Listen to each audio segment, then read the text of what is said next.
Good evening everyone, कैसे हैं आप सब लोग। मेरा नाम है राहुल और मैं दूंगा आपको सीडीपी का प्रैक्टिस सेट। तो बने रहिएगा हमारे साथ। Rahul Pandey official Telegram channel है, इसे आप ज्वाइन कर सकते हो for PDF and more information. पहले क्वेश्चन से स्टार्ट करेंगे। पहला क्वेश्चन है आपका बंडूरा का, ठीक है। और बंडूरा ने क्या कहा है, सामाजिक अधिगम सिद्धांत ये दिया है इन्होंने। क्या दिया, सामाजिक अधिगम सिद्धांत। और सामाजिक संज्ञानात्मक सिद्धांत ये भी इन्हीं का है। पहले अधिगम दिया था, फिर ये वाला दिया था, ठीक है, याद रखना। तो इन्होंने कौन सा मतलब वर्ड यूज़ किया है, तो इन्होंने यूज़ किया है ओवरऑल पर्पज़ के लिए मॉडलिंग। इन्होंने कहा बच्चे मॉडलिंग करके सीखते हैं, मॉडल से सीखते हैं, ठीक है। और हम कैसे सीखते हैं, देख देख कर, नकल करके सीखते हैं। कैसे सीखते हैं, नकल करके। Attention, retention, reproduction, motivation, 4 step बताए इन्होंने, ठीक है, याद रखना। आंसर हो जाएगा बी। अच्छा, ये पूछ लिया जाता है बंडूरा कहाँ के थे, कनाडा के थे। ये कहाँ पे पूछा गया, एक राजस्थान के पेपर में पूछा गया, याद रखना। नेक्स्ट देखो, जितने भी बच्चे होते हैं ना, डिफरेंट लर्निंग स्टाइल से सीखते हैं। तो इसका मतलब क्या है, इसका मतलब होता है thinking strategy adopted by the learner. मतलब जिस तरीके से विद्यार्थी द्वारा अपनाई जाने वाली चिंतन की युक्तियाँ, इसे कहते हैं अधिगम शैली में भिन्नता। देखो, मैं देख कर सीखता हूँ, मतलब कि ज़्यादातर मैं वीडियोस से सीखता हूँ, ठीक है। बहुत सारे बच्चे क्या किताब से सीखते हैं। तो सबके द्वारा ना अपनी अपनी युक्तियाँ अपनाई जाती हैं। हर कोई एक जैसा नहीं होता, हर किसी में ना डिफरेंस होते हैं। तो यही सब क्या इंडिविजुअल डिफरेंसेस है। तो आंसर होगा बी। नेक्स्ट है आपका concept are important vehicle in. Concept किस में इंपॉर्टेंट होते हैं, ये होते हैं थिंकिंग प्रोसेस में। किस में, थिंकिंग प्रोसेस में, मतलब चिंतन प्रक्रम के लिए संप्रत्यय इंपॉर्टेंट होते हैं, ठीक है। आंसर क्या हो जाएगा आपका बी, ठीक है। नेक्स्ट देखो, प्रिडिक्ट, कंट्रोल, फिनोमिना, ये सब किस में होता है, एक्सप्लेन करना, प्रिडिक्ट करना, कंट्रोल, फिनोमिना। कभी भी आपको कंट्रोल दिख जाए ना, फिनोमिना, या आपको नियंत्रित परिकल्पना दिख जाए, तो हमेशा साइंटिफिक मेथड लगाया जाना। क्योंकि साइंटिफिक मेथड ना कंट्रोल फिनोमिना में होता है। क्यों, ऐसे देखो, जो डॉग था ना किसका, पावलोव का, वो साइंटिफिक मेथड ही है उसमें। वो किस में, कंट्रोल उसमें लैब में रखा गया था, तब उस पर स्टडी की गई थी। तो आंसर होगा इसका डी। नेक्स्ट देखो, इसमें से विच style of learning does grading address. तो ग्रेडिंग एड्रेस गार्डनिंग है, ग्रेडिंग कह रहा हूँ, गार्डनिंग एड्रेस। गार्डनिंग करने में कौन सी लर्निंग स्टाइल का यूज़ करते हैं, तो काइनेस्थेटिक का करते हैं।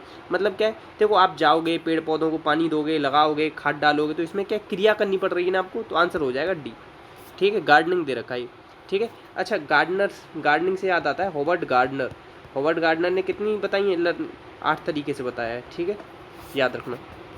8वीं कब दी थी, 1998 में दी थी, नेचुरल इंटेलिजेंस, ठीक है, याद रखना। और गार्डनर की किताब है फ्रेम्स ऑफ माइंड, ये भी याद रखना। आंसर हो जाएगा डी। नेक्स्ट अब देखो, इसमें कह रहा है कि learning by imitating others behaviour is called learning. The researcher best known for the studying this type of learning. तो किसने किया है, तो देखो इमिटेट करने की बात कर रहा है। तो इमिटेट करने की बात कौन करता है, नकल करने की बात कौन करता है, अनुकरण करने की बात कौन करता है, बंडूरा करता है। तो आंसर हो जाएगा आपका ऑब्जर्वेशन, ठीक है। पावलोव को तो 1904 में नोबेल प्राइज़ मिला था, सबसे पहला इन्हीं को मिला था, याद रखना। किस पर प्रयोग किया था, कुत्ते पर प्रयोग किया था, कुत्ते की पैरोटिड ग्लैंड पर किया था, ठीक है। हॉफमैन मशीन थी जिसपे इन्होंने दर्शाया था। लेंडर एंडरसन ने इनका शिक्षा के रूप में यूज किया था, शिक्षा के क्षेत्र में, ठीक है, याद रखना। वाटसन क्या है, वैध दर्शन विधि के जनक है। किसके, वैध दर्शन विधि के जनक, ठीक है, याद रखना। व्यवहारवाद दिया है वाटसन ने, ठीक है, याद रख लेना। ये स्किनर की एक किताब है बिहेवियर ऑफ ऑर्गेनिज्म, ये याद रखना। आंसर हो जाएगा आपका ए।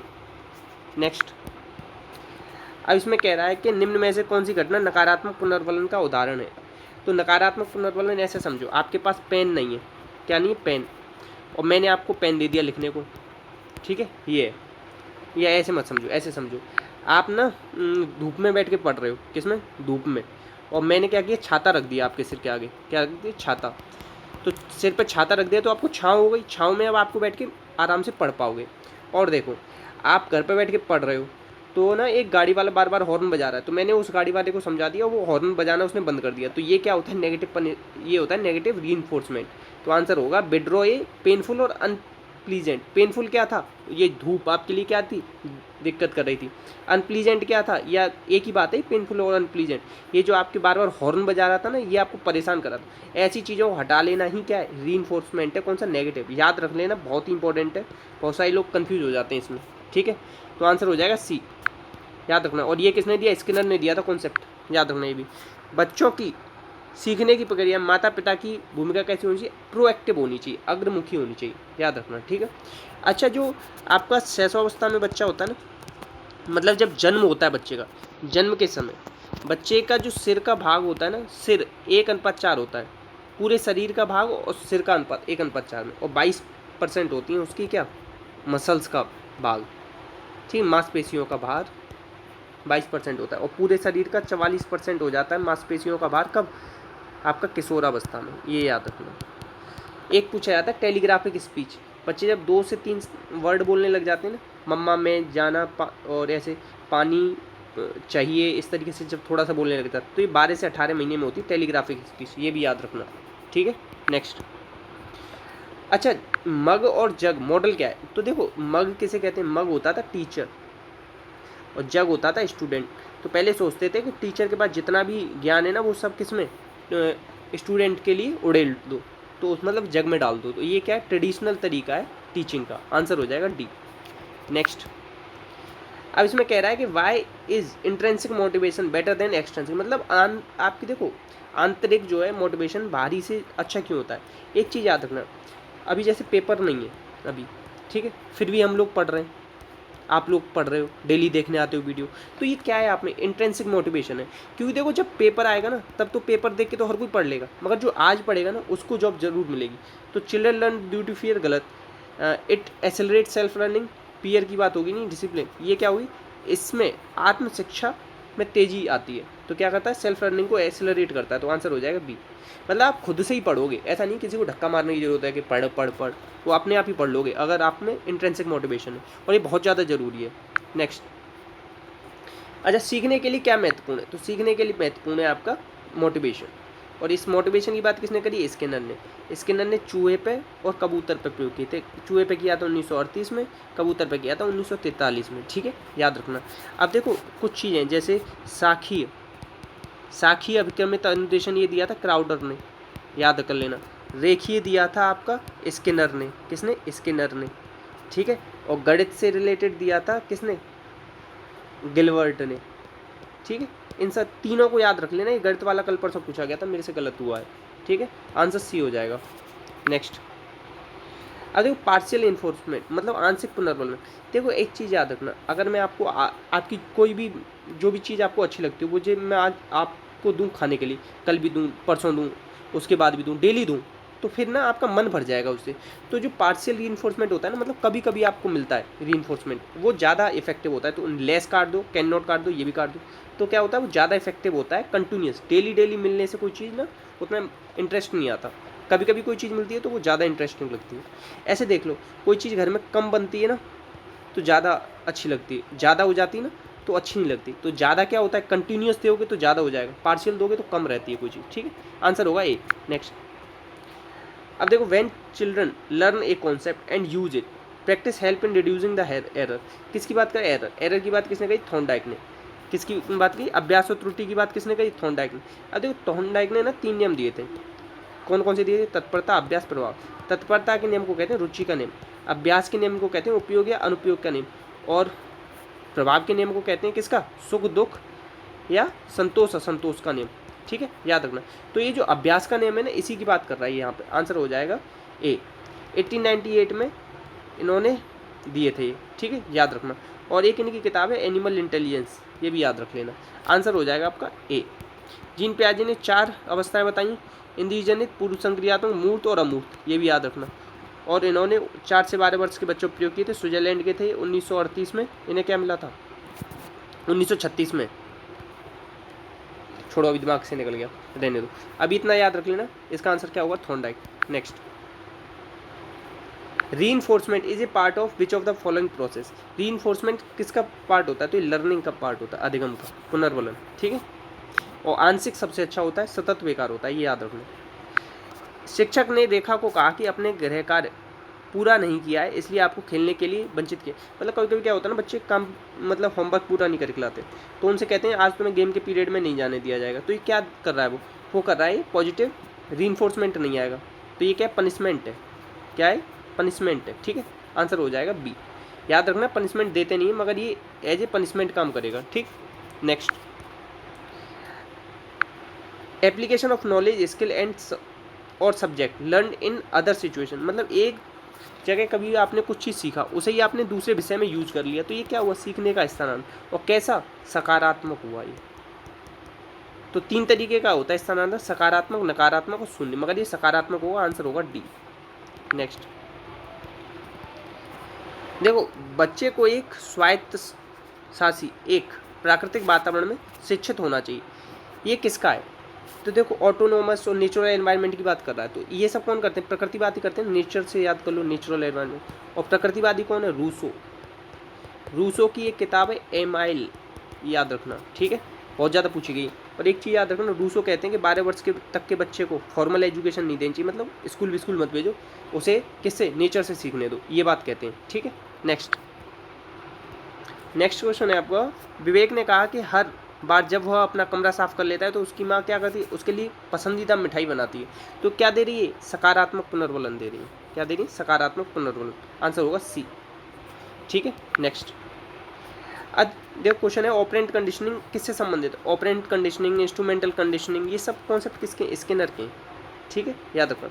अच्छा, वॉटसन के बेटे का नाम था अल्बर्ट, ठीक है, ये भी याद रखो, आंसर हो जाएगा डी।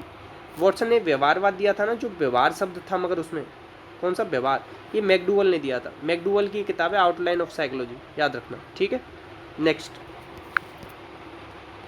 इसमें से कौन सा जेबी वॉटसन की मूल अवधारणा है, तो पर्यावरणवाद, भावनाओं का अध्ययन और व्यवहारिक अनुप्रयोग, सभी हैं। तो आंसर क्या हो जाएगा, आंसर हो जाएगा सी। नेक्स्ट, एक अधिगम विकलांग जिसमें लिखाई में कठिनाई होती है, लिखावट में किससे होती है, तो ये होती है डिस्ग्राफिया।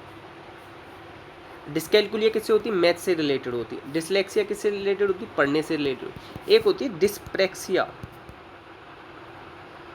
ये मोटर मूवमेंट से रिलेटेड होती है, मतलब फाइन मोटर स्किल और ग्रॉस मोटर स्किल्स, इनमें प्रॉब्लम होती है। एक होती है ADHD, ये है ना ध्यान अभाव, ये attention deficit hyper active disorder, answer हो जाएगा इसका सी, डिस्ग्राफिया। नेक्स्ट, सकारात्मक और नकारात्मक उत्तेजनाएं या घटनाएं छात्र के व्यवहार को प्रेरित करती हैं, ये किससे संबंधित है, ये व्यवहार से संबंधित है, व्यवहारवाद से संबंधित है। वॉटसन ने कहा था पॉजिटिव और नेगेटिव की बात करी थी उसने, और उसने कहा था पॉजिटिव ज़्यादा इंपॉर्टेंट है, ठीक है, सकारात्मक पर ज़्यादा जोर दिया था, आंसर होगा बी। अच्छा, सामाजिक से याद हो, सोशो कल्चरल थ्योरी, ये किसकी है, बायगोत्स्की। और बायगोत्स्की किसकी बात करते हैं, रेसिप्रोकल टीचिंग की बात करते हैं, ठीक है, याद रख लेना। और क्या याद रखना, मेक बिलीव प्ले, ये भी कॉन्सेप्ट इन्हीं से रिलेटेड है, और ZPD भी इन्हीं से, ठीक है। इसके फोल्डिंग इन्होंने यूज किया, मगर टर्म ये किसने दिया है, ब्रूनर ने, जिसकी रेलिवेंस ऑफ एजुकेशन किताब इनएक्टिव, आइकॉनिक, सिंबॉलिक, 3 स्टेज जो बताइए, ठीक है, आंसर हो जाएगा बी।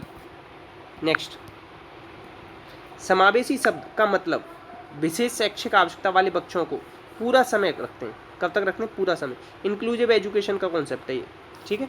नेक्स्ट, अंतर्मुखता और बहिर्मुखता, देखो अगर अंतर्मुखी और बहिर्मुखी पूछे तो आएगा कौन सा, युंग। इसमें कह रहा है अंतर्मुखता, बहिर्मुखता, ये है साइजेंग की। साइटोटिज्म और न्यूरोटिज्म ये भी दिया इन्होंने। अब देखो युग्म ने ना वर्ड एसोसिएशन टेस्ट दिए थे 100 1909 में, याद रखना। ये आधुनिक समय का ना सबसे अच्छा पर्सनैलिटी की थ्योरी है ये युंग की। अंतर्मुखी, बहिर्मुखी और सामूहिक अचेतन मन का भी प्रत्यय दिया था इन्होंने, ठीक है। The psychology of unconsciousness, the psychology of unconsciousness, ये किताब इनकी युंग की, ठीक है, आंसर होगा इसमें ए, ठीक है, बस इतना याद रखना। नेक्स्ट, जब भी निर्णय लेने की बात आती है तो शिक्षक का ध्यान रखना चाहिए, किस बात का ध्यान रखना चाहिए, संस्थान की आवश्यकता न छात्रों की आवश्यकता होगा रखो, आंसर होगा ए। नेक्स्ट, अधिगम का एक सिद्धांत जो पूरी तरह से और केवल अवलोकन पर आधारित है, तो अवलोकन पर कौन सा आधारित है बताओ, रचनावादी नहीं, विकास नहीं, व्यवहारवादी। अवलोकन पर कौन आधारित होता है, व्यवहारवादी। और इसकी बात किसने करी है, बंडूरा ने की है, किसने करी है, बंडूरा ने। नेक्स्ट, बच्चे की सोच समझ और डैश की प्रक्रिया के साथ शुरू होती है, तो किसकी, तो सोच समझ किसकी प्रक्रिया के साथ, फीलिंग्स या रिप्रेजेंटेशन, प्रॉब्लम सॉल्विंग। तो बच्चे की सोच और विचार की प्रक्रिया के साथ शुरू होती है, समझ और, अभी देखो इसको छोड़ के रखते हैं, थोड़ा सा डाउट आ रहा है, ठीक है। नेक्स्ट, देखो विकास की 2 दिशा होती है, एक होती है सेफ्लोकॉर्डल, एक होती है प्रॉक्सिमल। सेफ्लोकॉर्डल क्या होती है, सिर से पैर की ओर। प्रॉक्सिमो डिस्टल क्या होती है, अंदर से बाहर की ओर, याद रखना। तो ये दोनों ही आएंगे, आंसर हो जाएगा सी। नेक्स्ट, अच्छा, छात्र डैश से सबसे ज़्यादा सीखते हैं, तो करके सीखते हैं, वो करने से। लर्निंग ऐसे लिखो, लर्निंग बाय डूइंग। ये कॉन्सेप्ट किसने दिया? जॉन डीवी, याद रखना। और जॉन डीवी ने भी क्या दिया है बताओ? इन्होंने दिया है प्रकार्यवाद। जो विलियम जेम्स है ना, उसमें बहुत ज़्यादा काम किया जॉन डीवी ने भी। दिया तो ये विलियम जेम्स ने था, जिनकी किताब है कौन सी? Principle of psychology. कब दी थी? 1890 में। ठीक है, याद रखना। और एक चीज़ याद रख सकते हो जॉन डीवी से, आधुनिक समय में समस्या समाधान विधि के जनक हैं जॉन डीवी। ठीक है, और प्रगतिशील शिक्षा के जनक हैं ये। ठीक है, आंसर हो जाएगा एक। नेक्स्ट देखो, एनसीएफ 2005 को कितनी भाषाओं में अनुवाद किया गया? तो ये किया गया 22 भाषाओं में। और देखो, भाषा संबंधी प्रावधान हमारे किस में है बताओ? भाग 17 में, 16 में, बताओ। ये आप लोग बताना, भाषा संबंधी प्रावधान हमारे किस भाग में दे रखे हैं? ठीक है, आप लोग बताना। नेक्स्ट, माप का पहला चरण क्या है? माप का पहला चरण होता है क्या मापना है, इसका निर्णय करना। मापना क्या है ये तो बताओ आपको। नेक्स्ट है विद्यार्थी द्वारा गणित में सीखी हुई अवधारणा का भूगोल में प्रयोग कर लेना। तो ये क्या होगा? सकारात्मक होगा। एक जगह सीख के दूसरी जगह यूज करोगे उसे सकारात्मक कहेंगे। नेक्स्ट, तो इतने क्वेश्चन थे आपके लिए। प्लीज़ ये बताना कि थॉर्नडाइक ने मुख्य कितने नियम